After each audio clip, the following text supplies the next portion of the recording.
Hello student, नमस्कार। मैं हूं विजय दिवाकर और आपको बताने जा रहा हूं यहां पर कक्षा 10वीं गणित की बोर्ड परीक्षा में आने लायक सुपर मोस्ट एमपी क्वेश्चन बिल्कुल बोर्ड परीक्षा में आने के चांसेस है। हमारे चैनल के डिस्क्रिप्शन बॉक्स में आप नीचे जाइए और वहां पर आपको मिल जाएगा लिंक, जिसमें पूरा गणित का अध्याय 1 से लेकर के अंत तक के सुपर मोस्ट एमपी क्वेश्चन को बिल्कुल डिटेल में सॉल्यूशन समझाते हुए सिखाते हुए आपके लिए उपलब्ध है। आप उसका लाभ उठाइए, फायदा लीजिए और अच्छे परसेंट के साथ आप कक्षा 10वीं में टॉप कीजिए।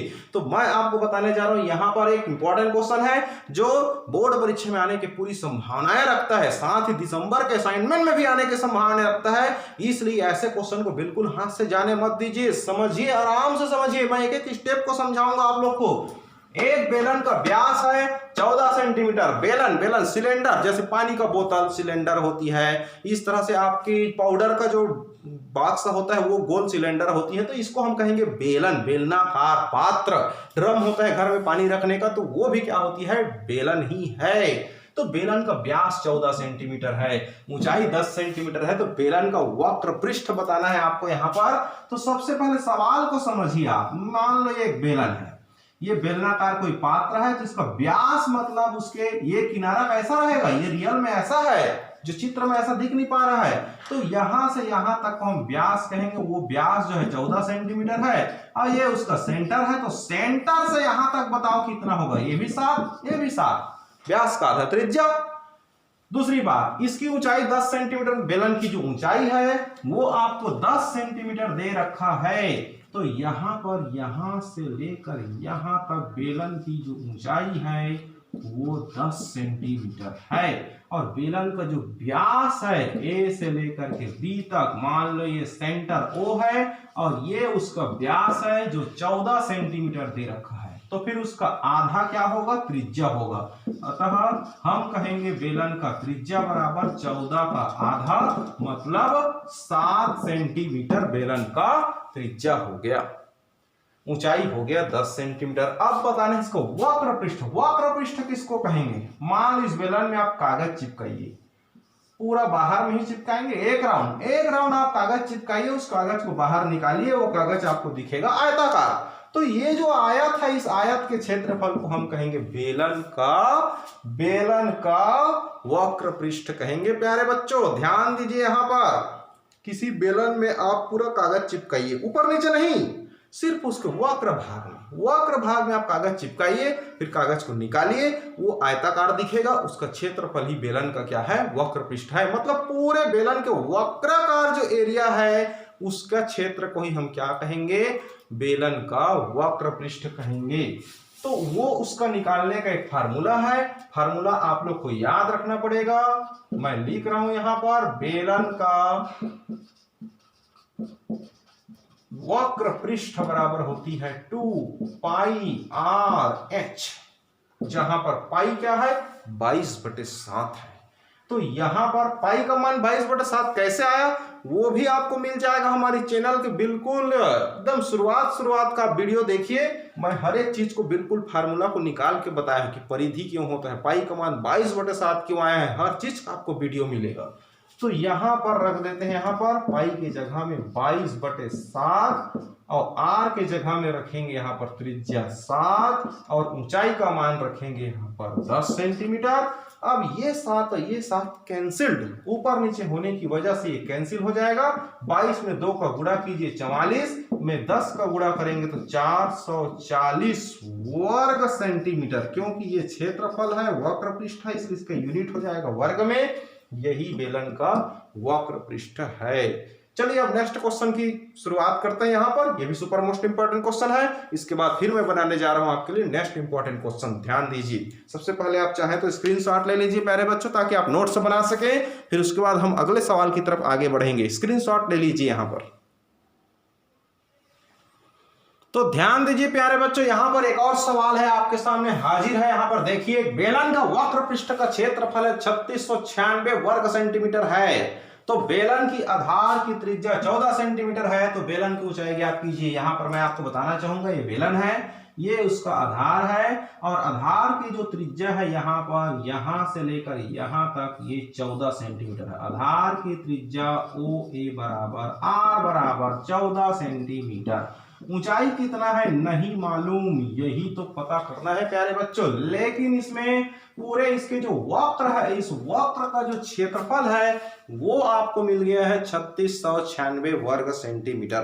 तो चलिए इसको कैसे बनाएंगे, ये बहुत ही सुपर मोस्ट एमपी क्वेश्चन है। ध्यान दीजिए, यहाँ पर ऐसे सवाल बिल्कुल आते हैं एग्जाम में। यदि आप हमारे चैनल को पहली बार देख रहे हैं, अगर आप चाहते हैं कि बोर्ड परीक्षा में आने लायक सुपर मोस्ट एमपी क्वेश्चन का वीडियो अगर आप पाना चाहते हैं तो आप हमारे चैनल को सब्सक्राइब करें, बेल आइकन को दबाइए, ताकि आपको पल पल में गणित, विज्ञान, अंग्रेजी, हिंदी, संस्कृत कक्षा 10वीं के बोर्ड परीक्षा में आने लायक लेटेस्ट इंपॉर्टेंट क्वेश्चन का वीडियो सॉल्यूशन डिटेल में समझाते हुए, विस्तार से सिखाते हुए वीडियो आपको मिल सके।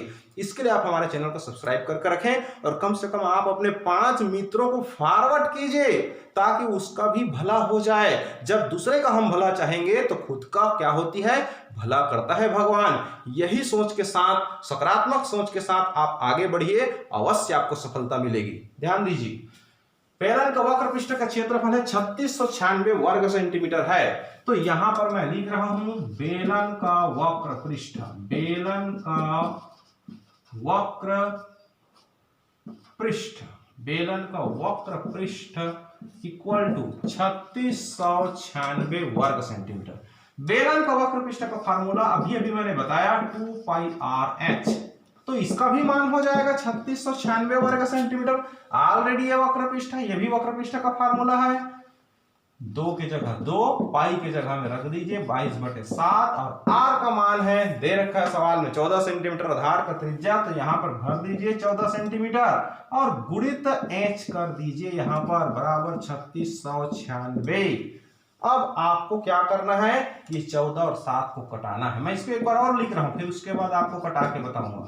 तो यहां पर इसको हम काटेंगे तो 7 एकम 7, 7 दूनी 14, बच गया 2, 22, 2, तीनों का गुणा करें, 2 में 22 से गुणा कीजिए 44, 44 में 2 का गुणा करेंगे तो 88, 88 गुणित h बराबर 3696, तो फिर h बराबर हो जाएगा 3696 भागित 88। अगर हम भाग देंगे यहां पर तो ये हो जाएगा 42 सेंटीमीटर। तो ये 42 सेंटीमीटर क्या कहलाएगी, बेलन की ऊंचाई कहलाएगी प्यारे बच्चों। तो इस तरह से सुपर मोस्ट एमपी क्वेश्चन आपको पल पल मिलता रहेगा। आप चाहे तो स्क्रीनशॉट ले सकते हैं इसका, ताकि नोट्स बना सके और परीक्षा की आपकी तैयारी अच्छे से हो सके। तो इस तरह से इंपॉर्टेंट क्वेश्चन, बहुत सारे इंपॉर्टेंट क्वेश्चन है हमारे चैनल के माध्यम से, आप देखते रहिए, परीक्षा में आने की पूरी संभावना है। चलिए नेक्स्ट क्वेश्चन की तरफ आगे बढ़ते हैं, स्क्रीनशॉट लीजिए इसका। चलिए next super most important question आपके सामने प्रस्तुत है। एक घनाभ 8 मीटर लंबा है, 4 मीटर चौड़ा है और 2 मीटर ऊंचा है, तो घनाभ के आकाशीय विकर्ण की लंबाई ज्ञात कीजिए। घनाभ कहे तो हम इसका सीधा सीधा अर्थ लगाएंगे ईंट। ईंट एक घनाभ है। घर का कमरा घनाभाकार होता है, टेबल घनाभाकार होता है, घर की अलमारी घनाभाकार होती है, बेड घनाभाकार होती है। अगर हम देखें बेड के चारों उसके जो पाया को मिलाकर के हम देखें आकृति घनाभाकार। माचिस का डिब्बा भी घनाभ है, लेकिन उसकी आकाशीय विकर्ण किसको कहेंगे, तो आकाशीय विकर्ण माने नीचे की कोने से लेकर के ऊपर के ऐसे कोना जो घनाभ के बीचों बीच एक रेखा बने, उसको हम कहेंगे आकाशीय विकर्ण, और वो होती है उसकी संख्या 4। तो हमको सिर्फ एक की लंबाई निकालना है, बाकी चारों का निकल जाएगा, सेम होती है, लेकिन आखिर अभी फिलहाल एक का ही निकालना है। ठीक, तो ध्यान दीजिए यहाँ पर घनाभ की जो लंबाई है 8 मीटर है। लंबाई कहे तो ये घनाभाकार पात्र है, इसकी लंबाई ये है 8 मीटर, ये चौड़ाई 4 मीटर है और ये है उसकी ऊंचाई 2 मीटर। तो घनाभ का जो विकर्ण है इसका सूत्र होती है, घनाभ का विकर्ण की लंबाई का जो फार्मूला है ये है a का वर्ग धन b का वर्ग धन c का वर्ग पूरे का वर्गमूल। a मतलब लंबाई, और लंबाई का मान है 8 का वर्ग, b मतलब चौड़ाई और वो है 4 का वर्ग, और c मतलब होता है ऊंचाई, वो है 2 का वर्ग, पूरे का रूट ओवर वर्गमूल। 8 का वर्ग हो जाएगा 64, 4 का वर्ग 16 और 2 का वर्ग 4, पूरे का वर्गमूल। 64 में 16 जोड़िए, उसमें 4 जोड़िए, 16 4 20, 20 और 64 हो जाएगा 84। 84 को लिख सकते हैं 4 गुणित 21, क्योंकि 21 चौक 84 होता है। 4 का वर्गमूल सबको पता है 2, 2 दूनी 4।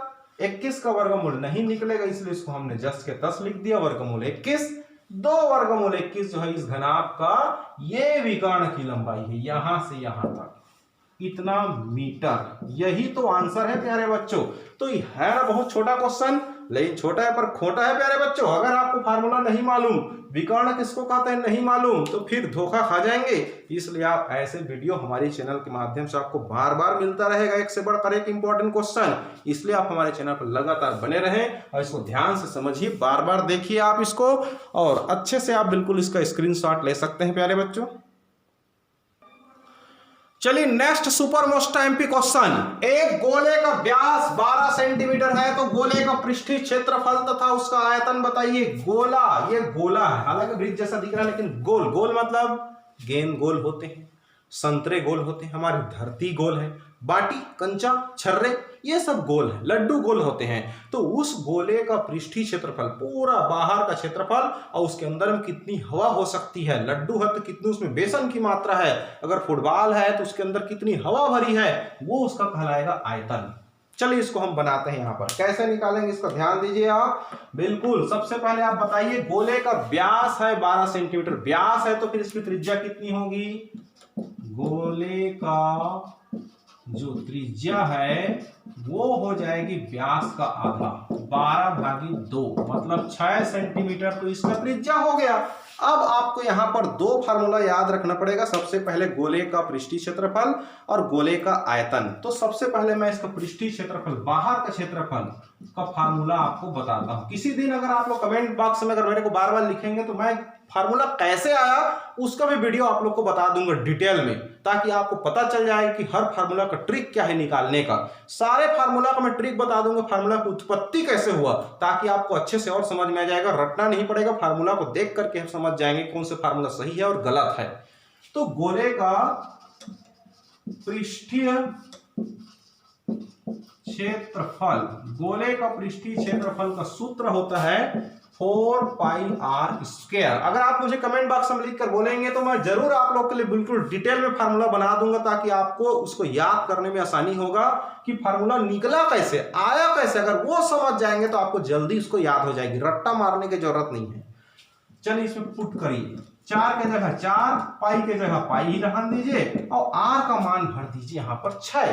तो ये 6 का वर्ग हो जाएगा, और 4 गुणित पाई गुणित 6 का वर्ग 36, और 36 चौक होती है 144, 36 चौक 144 पाई वर्ग सेंटीमीटर, क्योंकि ये पृष्ठीय क्षेत्रफल इसलिए इसका यूनिट वर्ग होगा।